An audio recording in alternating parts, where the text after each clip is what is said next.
Bonjour à tous, ici Corben de Corben.info, je suis heureux de vous retrouver pour une nouvelle vidéo. Alors avant de commencer, j'aimerais remercier tous les Patreons, tous ceux qui me soutiennent via la plateforme.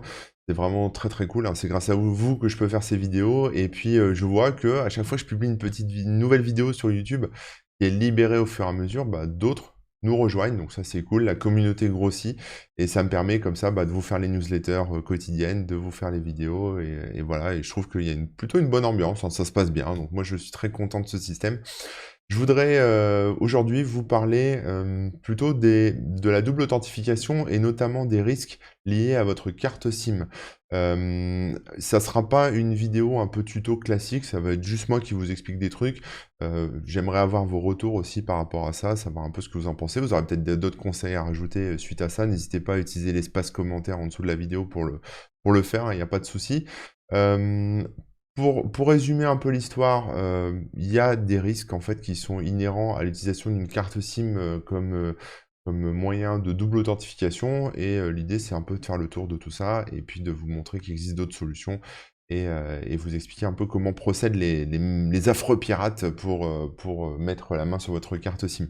Alors, il faut savoir que la plupart des comptes en ligne classiques, enfin les services en ligne qu'on utilise, la plupart n'utilisaient pas trop de moyens de double authentification jusqu'à ces dernières années. Donc en général, on avait le couple login-mot de passe qui suffisait à déverrouiller l'accès. Ça, c'était un problème puisque il suffisait qu'on vous vole votre login et votre mot de passe et vous l'aviez dans l'os. On avait accès à tout votre compte, on pouvait accéder à votre PayPal, à votre Gmail, enfin bon, vous imaginez un peu le délire. Le truc, c'est que les failles de sécurité existent, il y a des services tous les jours qui se font hacker, et c'est pas forcément des petits services, ça peut être aussi des gros, ça arrive, on l'a encore vu récemment avec Microsoft ou d'autres services comme ça. Voilà, ça peut arriver. Donc il faut savoir que aujourd'hui, le login et le mot de passe ne sont plus suffisants pour sécuriser un compte. Voilà, ne vous dites pas, même si vous mettez un super long mot de passe, sachez que voilà, si de l'autre côté, le service que vous utilisez n'est pas suffisamment sécurisé, ou si vous avez un malware sur votre ordinateur, ou un keylogger, un truc qui enregistre tout ce que vous tapez au clavier, votre mot de passe peut être dérobé. Donc c'est pas une sécurité suffisante. Donc évidemment, il y a des gens très intelligents qui ont réfléchi et qui ont proposé des méthodes d'authentification double facteur ou multifacteur, on n'est pas obligé de s'arrêter à deux, mais bon, la plupart du temps, c'est double facteur.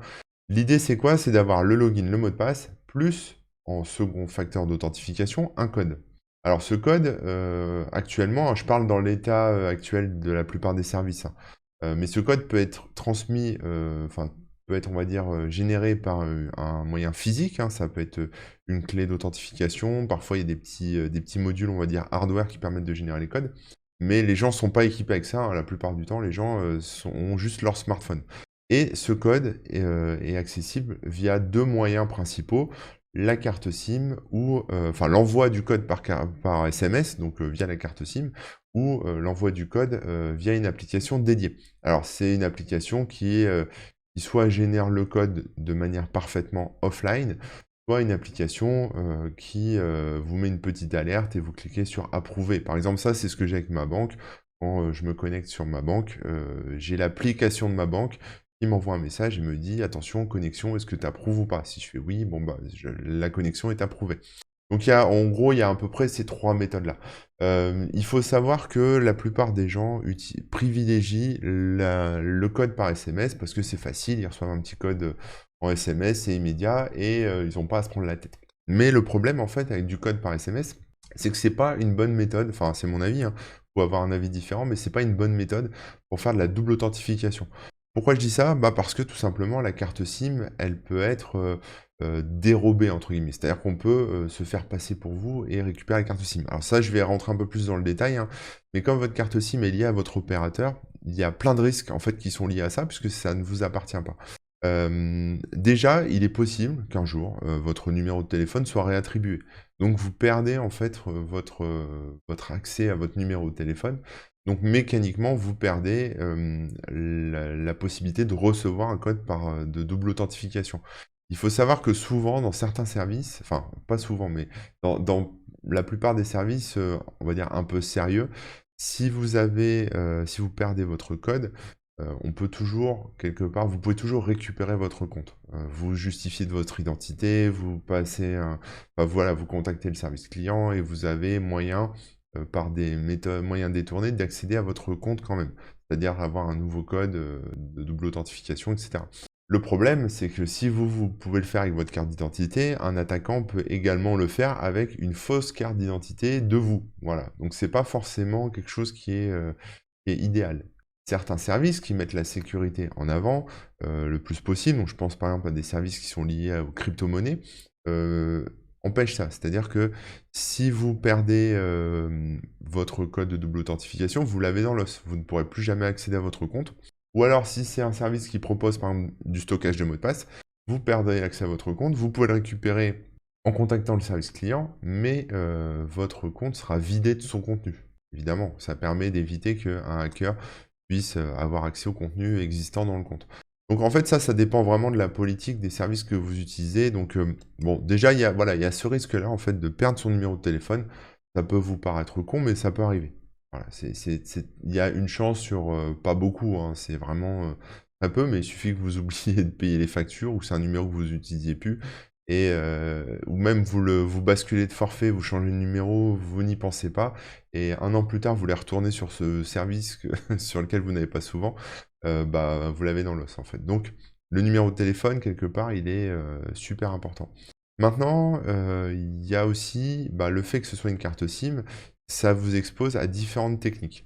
Il y a tout d'abord, bah, le piratage, en fait, pur et simple de votre smartphone. Si vous avez un téléphone, par exemple, Android, il est, parfaitement possible que vous chopiez un malware dessus et que ce malware, puisse récupérer tous les SMS que vous recevez ou la liste des appels ou ce genre de choses, hein. C'est déjà arrivé, par le passé avec un petit, navigateur pas très connu, hein, qui s'appelait SAT Browser et en fait, en ouvrant un simple lien via ce navigateur, on se retrouvait, bah, en fait, avec un malware qui avait accès à nos messages et qui pouvait quelque part qui pouvait intercepter nos SMS. Donc c'est-à-dire que vous vous connectez à votre compte, voilà, vous receviez votre SMS, vous vous connectez, tout va bien. Mais si l'attaquant vous dérobe vos identifiants, eh bien, si vous aviez en plus ce malware, parce que vous avez été ciblé évidemment, souvent ça cible des gens particuliers, vous pouvez, comme ça, l'attaquant peut récupérer votre code et donc accéder, à votre compte. Donc ça, c'est un problème, on va dire, qui est à la marge, hein. C'est pas souvent que les téléphones se font hacker et en plus, il faut que ce soit vraiment ciblé. C'est-à-dire qu'effectivement, il faut déjà connaître le login, le mot de passe que vous utilisez, ce qui est parfaitement possible avec, certains hacks, enfin certaines fuites de data qu'on a et mais il faut qu'en plus, vous ayez été ciblé sur votre téléphone et que vous ayez cliqué sur le lien pour que le malware soit installé. Mais, je vous en parle quand même parce que le risque existe, hein. Ça a été, enfin, ça a déjà été utilisé, sur une attaque en 2019, hein, qui s'appelle, enfin, c'est une faille qui s'appelle, SimJacker. Vous regarderez, hein, je vous mettrai les liens si vous voulez. L'autre risque aussi, c'est, tout simplement, les opérateurs téléphoniques eux-mêmes. Il faut savoir et c'est déjà arrivé aussi, alors aux États-Unis, hein, chez Verizon, il y avait tout un réseau en fait de gens mal intentionnés qui bossaient chez les opérateurs, chez Verizon notamment, et qui en fait, étaient des complices qui, étaient capables comme ça d'accéder en fait, alors pas directement aux SMS, mais en tout cas de pouvoir faire des clones de vos cartes SIM, des cartes SIM des utilisateurs et comme ça de pouvoir intercepter les SMS. Alors faire des clones, de cartes SIM, c'est quelque chose qui est possible, hein, pour les opérateurs, hein. Ils font juste une copie et basta, quoi. Donc ça leur demande pas trop de temps. Vous perdez pas votre numéro, en fait, mais tout ce qui est envoyé vers votre numéro de téléphone l'est aussi vers le téléphone qui utilise la copie de votre carte SIM, voilà. Donc vous avez, il y a cette technique-là, quoi. Mais ça, c'est un problème aussi qui est assez en marge, assez petit puisque, bah, voilà, faut des complices, il faut voilà, donc normalement, enfin, en tout cas, la plupart des opérateurs font attention un peu aux gens qui les embauchent et ont des procédures aussi pour ce genre de choses. En tout cas, j'espère. La méthode la plus, courante, elle est très utilisée, dans pas mal de pays, c'est ce qu'on appelle maintenant le SIM swapping. C'est un peu différent du SIM cloning, hein, du clonage de carte SIM, parce que le clonage de carte SIM, vous faites juste enfin, l'opérateur fait une copie et vous ne voyez pas la différence. Le SIM swapping, c'est la possibilité en fait, de demander une nouvelle carte SIM à votre opérateur. Alors pour ça, il faut des informations personnelles. C'est-à-dire que, imaginez là, demain, vous perdez votre téléphone, vous avez besoin de faire une nouvelle carte SIM, vous avez besoin de commander une nouvelle carte SIM. Comment faire? Comment est-ce que vous faites? Bah, vous êtes obligé en fait d'appeler votre opérateur. Il va pas vous croire au début, il va vous demander plein d'infos perso, vous lui communiquez, il vous dit OK et il vous régénère une nouvelle carte SIM que vous recevez par courrier un peu plus tard. Ou alors parfois c'est des cartes SIM qui sont virtuelles, hein. Vous savez les eSIM là qu'on peut configurer avec un petit code directement dans son smartphone et retrouver un accès immédiat au réseau téléphonique. Donc, en fonction de ce qui est choisi, voilà, ça prend plus ou moins de temps. Mais il faut savoir quand même que ce SIM swapping, c'est déjà arrivé. C'est des choses qui ciblent des gens, hein. Ça a ciblé notamment Jack Dorsey en 2019 également, où il s'est fait SIM swapper, c'est-à-dire que les hackers ont pu demander en fait un remplacement de carte SIM au nom de Jack Dorsey. Ils ont récupéré la carte SIM, ils l'ont mise dans leur téléphone et ils ont pu comme ça, avoir accès à notamment à Twitter. Ils ont pu envoyer des SMS au service Twitter pour balancer des tweets. Et ils auraient pu aussi accéder à des codes de double authentification envoyés sur la carte, sur le numéro de Jack Dorsey. Donc c'est un risque qui est pareil, qui est mesuré, c'est-à-dire qu'il cible certaines personnes. Mais le risque existe quand même. Donc ça, c'est possible. Alors le SIM swapping, je vais m'étendre un peu plus là-dessus parce que, enfin, on en parlera après. Je vais finir avec les risques et après je vous expliquerai un peu plus ce que ça fait en fait de se faire SIM swapper. Le dernier risque, et ça je l'ai vu de mes propres yeux, c'était génial, hein. C'est qu'il est possible en fait de créer des IMSI catchers. Alors si vous ne savez pas ce que c'est un IMSI catcher, je vais vous montrer. Là un peu l'écran. Si vous voulez, l'IMSI Catcher, c'est simplement un ordinateur, on va simplifier ça comme ça, un système en fait d'écoute qui se fait passer pour un réseau téléphonique, qui se fait passer pour votre réseau 4G habituel ou comment s'appelle, votre réseau téléphonique. Et votre téléphone en fait se connecte là-dessus au lieu de se connecter à la véritable antenne. Vous voyez le petit dessin, hein, je vous montre, voilà. Je vais essayer de zoomer un peu, mais voilà, ça se connecte directement là-dessus, sans que vous vous en rendiez compte en fait. C'est comme une borne téléphonique transparente, quoi. Voilà. Donc vous arrivez là-dessus et lui il fait le relais avec la tour téléphonique classique. C'est-à-dire que quand vous envoyez un SMS ou quand vous recevez un SMS, il y a quelqu'un entre vous et votre opérateur qui intercepte tout ce qui se passe. Il peut même envoyer des SMS en se faisant passer pour vous. À l'opérateur. Donc ça, c'est un problème, hein. C'est quelque chose qui est facilement faisable, qui est totalement illégal, hein, je le précise, mais qui est facilement faisable pour des gens qui savent un peu bidouiller, faut un peu de matos. Là, je suis sur un tuto qui explique un peu comment fonctionne un IMSI Catcher et comment comment ça se monte, hein, comment ça se crée. Voilà, il y a tout le tuto, etc. Mais bon, voilà, c'est trouvable en ligne. Là, le risque que vous avez ici, c'est que quelqu'un qui vous cible peut se rapprocher physiquement de vous et intercepter votre trafic téléphonique et donc intercepter un éventuel code de double authentification.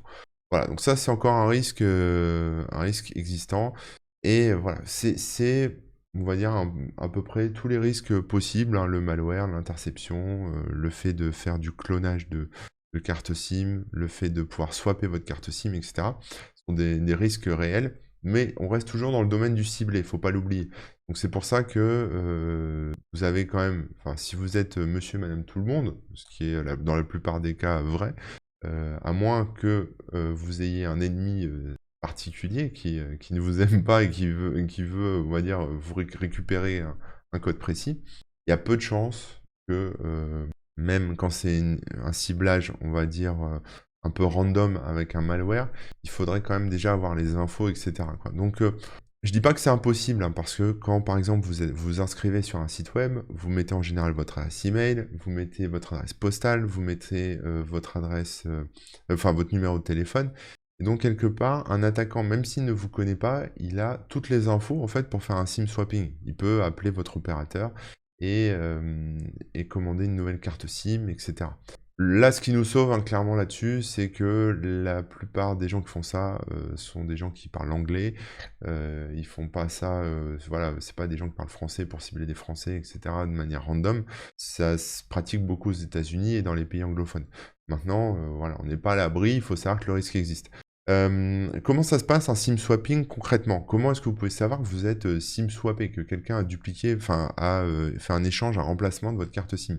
Bah, déjà, le premier signe, il est très, très simple, hein, c'est que vous avez plus de réseau. Voilà, vous perdez tout le réseau sur votre téléphone, vous pouvez plus passer d'appels, vous pouvez plus, envoyer de SMS et cetera. Vous êtes, complètement, bah, voilà, votre carte SIM a été désactivée, en fait.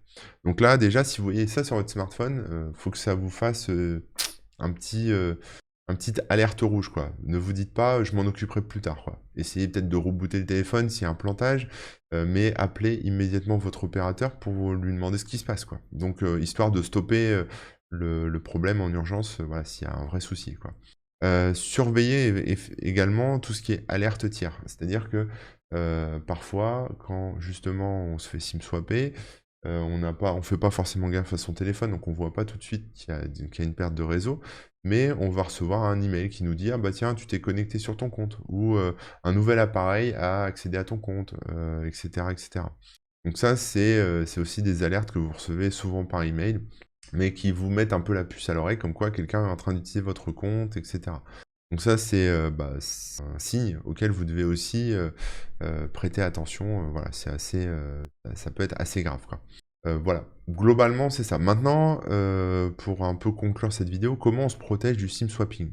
Concrètement, vous ne pouvez pas vous protéger du SIM swapping. Vous pouvez, on va dire, limiter les risques, mais vous ne pouvez pas vraiment éviter le truc.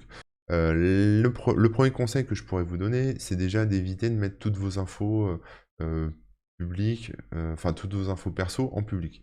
Votre adresse, personnelle, votre numéro de téléphone, votre nom, le nom de vos enfants, ce genre de trucs qui sont parfois utilisés par les opérateurs ou les banques pour justifier enfin pour vérifier votre identité. Maintenant, pas toujours possible et puis parfois les gens vous connaissent ou parfois les gens, bah, enfin ont des complices, par exemple, je sais pas, enfin dans la fonction publique ou, à différents endroits où on pourrait récupérer toutes ces données personnelles vous concernant. Donc c'est pas quelque chose qui est simple. L'autre recommandation que je pourrais vous faire, c'est si vous voulez vraiment recevoir un code de double authentification par SMS, c'est d'avoir un second numéro ou un numéro secret. Donc c'est-à-dire que voilà, vous prenez un second compte chez un opérateur, il faudra débourser un peu d'argent, mais vous aurez un numéro secret et vous le gardez secret, juste pour votre compte, ou vos comptes, avec double authentification. Vous pouvez aussi utiliser un numéro virtuel. C'est des numéros qui se vendent sur internet. Il y a des services qui proposent des numéros virtuels. Vous payez un petit abonnement et vous recevez les appels et les SMS sur votre mobile comme d'habitude. Sauf que, bah, voilà, si on vous votre carte SIM, il faudra en plus reprendre le contrôle de ce numéro virtuel pour pouvoir avoir accès aux SMS éventuellement envoyés. Voilà, la meilleure des protections, c'est de ne pas utiliser, la double authentification par SMS. C'est-à-dire d'utiliser des applications, tierces, hein, donc des Google Authenticator, des LastPass Authenticator, des, OTI de Twilio, ce genre de services qui, en fait, permettent d'avoir le code directement dans une application et ça évite comme ça, si vous faites SIM swapper, si vous avez un souci, bah, le code ne sera pas envoyé par SMS. Alors je dis bien si c'est possible parce que certains services ne proposent pas cette option de pouvoir configurer une application de FA, une application de double authentification. Certains services proposent aussi les deux. Parfois, en fait, quand on a la double authentification avec l'application qui fonctionne ou qui ne fonctionne pas, on peut utiliser un autre moyen de double authentification et dans ce cas-là, on revient sur l'ancien système avec le numéro par carte SIM. Je sais que Google, par exemple, fait ça.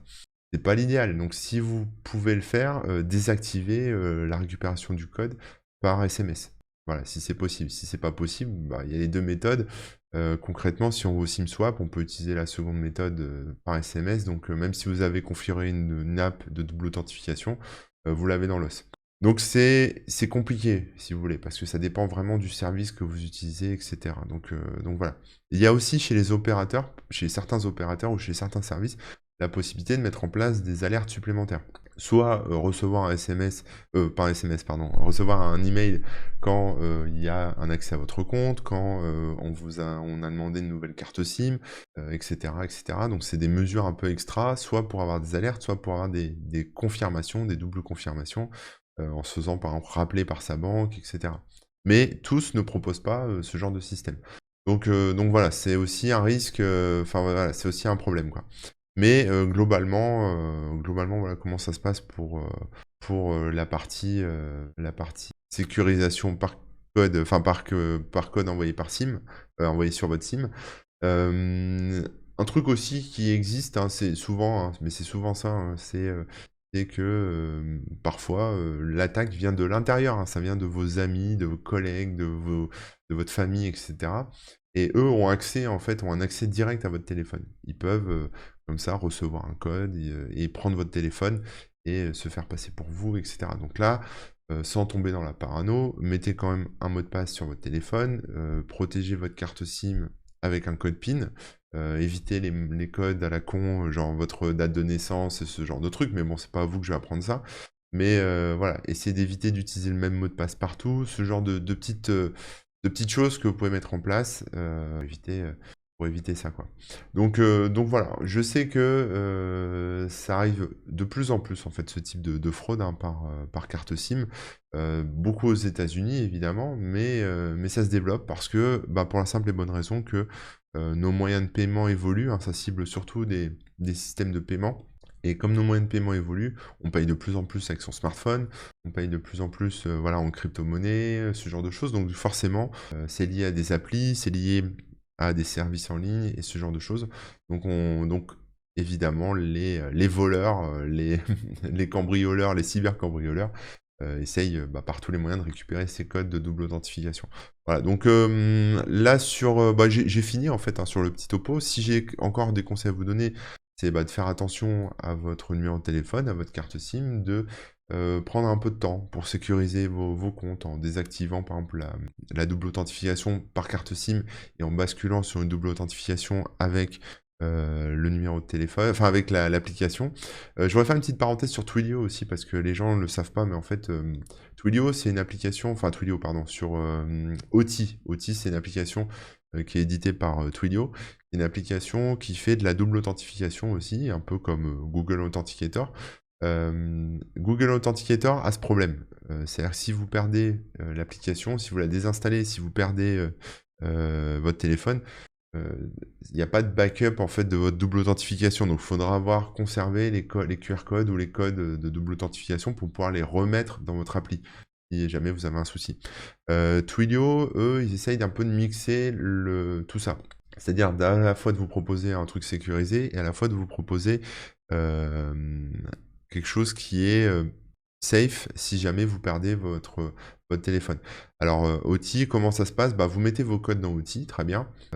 Les codes de double authentification sont stockés dans le téléphone comme ils le sont avec Google Authenticator, mais vous avez une option qui permet d'activer le backup, en ligne, donc dans le cloud de Authy, hein, dans le cloud de Twilio. Sauf que c'est pas juste, un backup, c'est un backup qui est chiffré. Donc là-dessus, vous devez même rajouter un mot de passe, qui fait que si vous perdez votre téléphone, vous, réinstallez Authy sur votre smartphone, il va, réactiver Authy avec votre compte par SMS. En fait, le compte Authy est lié à votre SIM. Alors c'est à la fois un avantage et à la fois un inconvénient évidemment, parce que quelqu'un qui vous SIM swap peut accéder comme ça, peut se connecter à votre compte Authy, mais il ne pourra pas restaurer en fait les codes de double authentification, parce que si vous n'avez pas activé le backup, c'est que sur votre téléphone, donc il ne pourra pas y avoir accès, et de deux, même si vous avez mis le backup en place, l'attaquant devra en plus saisir un mot de passe pour pouvoir, on va dire, déchiffrer le backup qui a été fait dans le cloud et récupérer vos codes. Donc c'est pour ça que c'est important de ne pas mettre le même mot de passe partout, parce que si le hacker a connaissance de ce mot de passe, il peut récupérer dans la foulée vos codes de double authentification. Mais voilà, si vous mettez un mot de passe unique qui est stocké uniquement dans votre cerveau, éventuellement dans un gestionnaire de mot de passe bien sécurisé, voilà, ça vaut le coup, quoi. Voilà. Et puis ensuite, vous pouvez aussi, si vous n'aimez pas les applications de double authentification, utiliser des clés type YubiKey ou Ledger ou autres, hein, des clés UDF ou voilà des choses un peu comme ça, avec des protocoles un peu comme ça pour avoir un moyen physique en fait de vous authentifier sur les services. Voilà, c'est parfaitement possible aussi. Voilà, j'ai un peu fait le tour, je vous laisserai regarder, hein, c'est un sujet qui est assez simple à comprendre, mais je vois beaucoup de gens, par flemme, qui reçoivent encore les codes par SMS et bah, moi je trouve que c'est problématique et quand et voilà et ça fait partie un peu de l'hygiène un peu numérique aussi d'essayer de faire en sorte que, de ne pas f on va dire, pas faire reposer, toute la responsabilité, d'un accès à un compte en ligne à un opérateur ou à un service tiers. Parce que, bah, évidemment, si tous peuvent se faire hacker, pirater ou même, accéder depuis l'intérieur. Donc forcément, votre compte est à risque. C'est toujours bien d'avoir un facteur d'authentification qui est chez vous, donc qui est à vous, que vous avez physiquement dans la main, donc ça peut être votre smartphone, mais ça peut être, comme je disais, une clé, ça peut être, parfois ils font même des grilles en fait, vous savez, que vous imprimez sur papier avec, ou qui vous sont fournis avec, un peu comme un toucher-coulé, vous avez des colonnes, et des lignes et vous devez donner par exemple le code qui se trouve à la ligne A10 par exemple et vous faites le matching et puis, vous mettez ce code-là. Les banques, font ça parfois. Donc voilà, après, peu importe ce que vous utilisez, mais essayez de vous arranger pour que ce code de double authentification, ne soit pas interceptable, ne soit pas qu'on ne puisse pas le dérober, qu'on ne puisse pas voilà, vous le voler. Et le SIM swapping, ça c'est un vrai problème. Voilà, quand on sait, on va dire, la rigueur avec laquelle les opérateurs agissent. Pour vous dire, hein, ça m'est déjà arrivé d'appeler un service que je ne nommerai pas par politesse, j'ai appelé ça ce service d'une ligne téléphonique nouvelle, qu'ils n'avaient pas chez eux. Je les ai appelés pour changer mon adresse email. Donc je les ai appelés. Ils m'ont rien demandé. Ils m'ont rien demandé. Enfin si, ils m'ont peut-être demandé le nom de mes enfants, mais c'est tout, les prénoms, en fait, les prénoms de mes enfants. Mais bon, voilà, ça c'est quelque chose que, je veux dire, c'est assez facile de trouver, hein, l'état civil, tout ça, et puis les amis, enfin tout le monde connaît le prénom des enfants, quoi. Ils m'ont demandé ça, OK, pour valider le changement d'adresse email. En théorie, même si j'avais été un attaquant, j'aurais changé l'adresse email, mais j'aurais pas pu, accéder au compte puisqu'il me fallait aussi le numéro de téléphone. Et la dame que j'avais au téléphone a vu sur son ordinateur que je l'appelais d'un nouveau numéro. Elle m'a dit: «Ah, vous m'appelez d'un nouveau numéro? Bah, je vais le changer aussi, je peux prendre ce nouveau numéro?» J'ai dit: «Oui» et donc en fait, dans la foulée, elle m'a changé ma boîte mail. Elle m'a changé, mon numéro de téléphone. Il restait plus qu'en fait mon mot de passe pour sécuriser mon compte. Mot de passe qui aurait pu être intercepté, en amont et bah, voilà et j'étais en slip, sur ce compte-là. Voilà, mais voilà, c'est pour vous dire en fait de pas faire confiance, ni aux opérateurs, ni aux banques, ni aux services et cetera pour, la sécurité, de vos comptes et voilà parce que, très facilement comme ça, ils peuvent modifier des infos, sans que vous ayez besoin, de dire grand chose au téléphone et on appelle ça du social engineering, hein. On se fait passer pour vous, on balance les infos et puis la personne qui vous a au téléphone pense que que le hacker c'est vous et vous ouvre toutes les portes. Donc c'est un risque aussi. Donc c'est pour ça que, gardez à l'esprit d'avoir vraiment quelque chose de physique, que même l'opérateur ne connaît pas, c'est toujours mieux que l'envoi d'un code ou ce genre de choses, voilà. Donc essayez de voilà, de pas mettre tous vos œufs dans le même panier, de sécuriser au maximum, d'activer les alertes et voilà. J'espère que ce long monologue vous aura plu. Je pense qu'on repartira sur du tuto la semaine prochaine. En attendant, prenez soin de vos comptes, hein, faites attention à tout ça, prenez le temps de faire le point et cetera. Si vous voyez un service qui vous envoie un SMS, bah, justement, c'est l'occasion d'aller voir si vous pouvez pas avoir mieux avec une application ou en tout cas désactiver ce truc envoyé par SMS et puis, bah, prenez soin de vous. Allez, bonne semaine. Ciao.